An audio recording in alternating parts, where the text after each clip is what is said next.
Teknologi komunikasi yang diiringi dengan kehadiran media massa berbasis digital telah memberi perubahan dalam kelompok kehidupan bermasyarakat.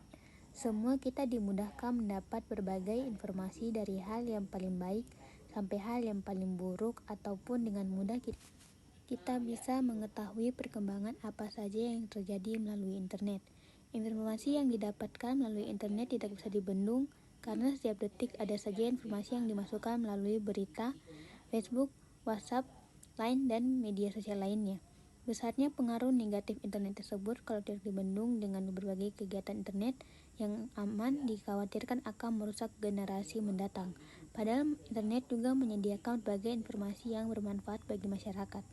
Karena saat ini internet menjadi sumber informasi yang paling mudah, cepat, dan luas. Kelebihan internet tersebut kemudian menjadikan ketergantungan, sehingga ketika kita membutuhkan informasi pintu utamanya adalah internet. Apalagi mesin pencari seperti Google memudahkan pengguna untuk menemukan banyak hal.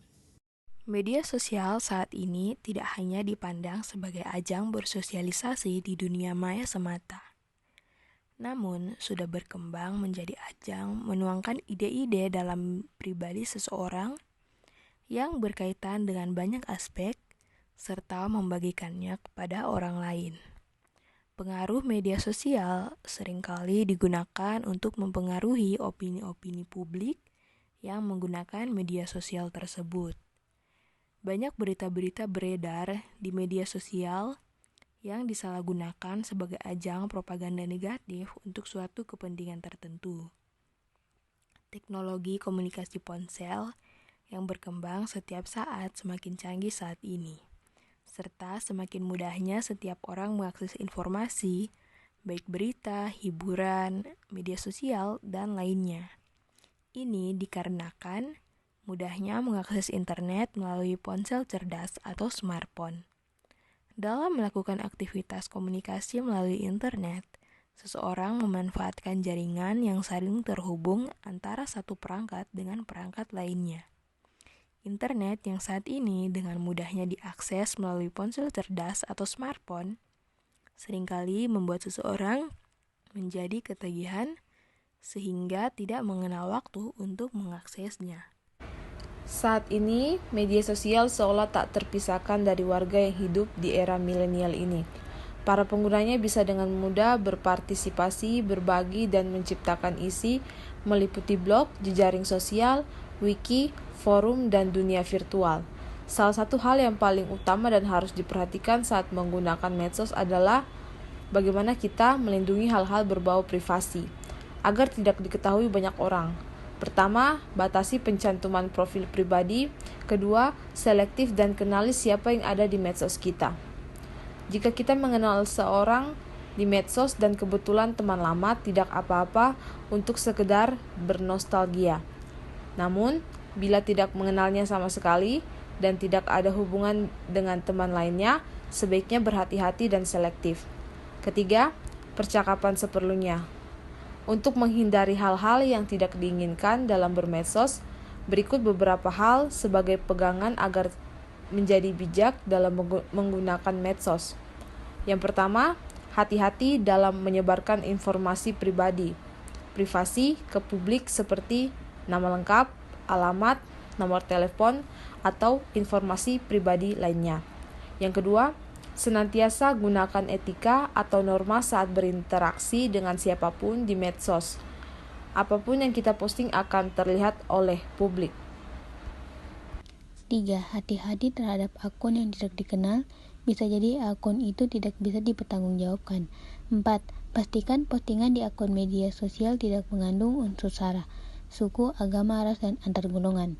5. Pastikan mencantumkan sumber konten postingan karya orang lain seperti quotes atau sejenisnya. 6. Jangan merepost ataupun yang belum jelas sumbernya. 7. Manfaatkan media sosial untuk menunjang proses pengembangan diri seperti ilmu pengetahuan, berbagai materi kuliah, bisnis, dan lain-lain. 8. Memanfaatkan media sosial untuk membangun jaringan atau relasi agar nantinya dapat digunakan untuk mencari pekerjaan, menjalin bisnis, dan lain-lain. 9. Hindari hal-hal pribadi atau yang bersifat sensitif disampaikan ke teman yang belum terlalu kenal di media sosial. Penggunaan internet secara positif tentunya dapat memberikan manfaat yang sangat besar bagi penggunanya, karena bisa meningkatkan daya kompetisi nilai kehidupannya, baik secara keilmuan, kerohanian, ekonomi, cakrawala pemikiran, maupun berbagai kebutuhan informasi lainnya. Beberapa manfaat yang dapat diambil dengan menggunakan internet yaitu: yang pertama, sumber ilmu pengetahuan dan sarana pembelajaran yang dapat diperoleh dengan mudah. Yang kedua, korespondensi dan pertukaran data digital dengan pihak lain dapat dilakukan dengan mudah, murah, dan cepat menggunakan layanan email atau file sharing. Yang ketiga, komunikasi langsung via teks, audio, atau video secara real time dapat dilakukan dengan biaya yang sangat murah bahkan gratis menggunakan layanan instant messenger dan telepon. Yang keempat, data dan informasi terkini dapat diperoleh dengan sangat cepat dari berbagai sumber informasi di dalam dan di luar negeri dengan mengakses berbagai situs berita dan informasi. Yang kelima, mudah dalam mencari dan memperoleh sumber referensi untuk keperluan pendidikan secara lengkap dengan menggunakan mesin pencari. 6.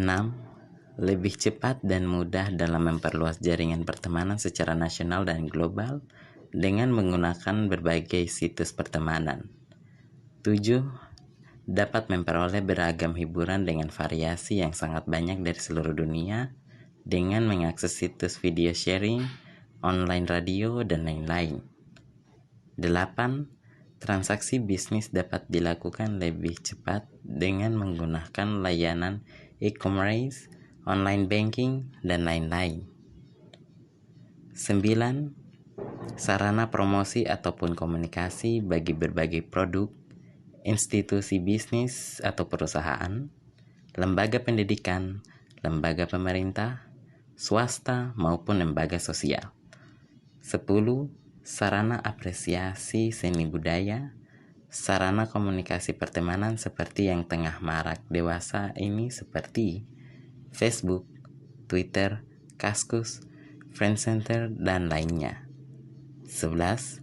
Bahkan sekarang banyak muncul lembaga maya, artinya hanya ada di internet, seperti pesantren virtual, konsultasi rohani virtual, lembaga kursus virtual, dan lainnya.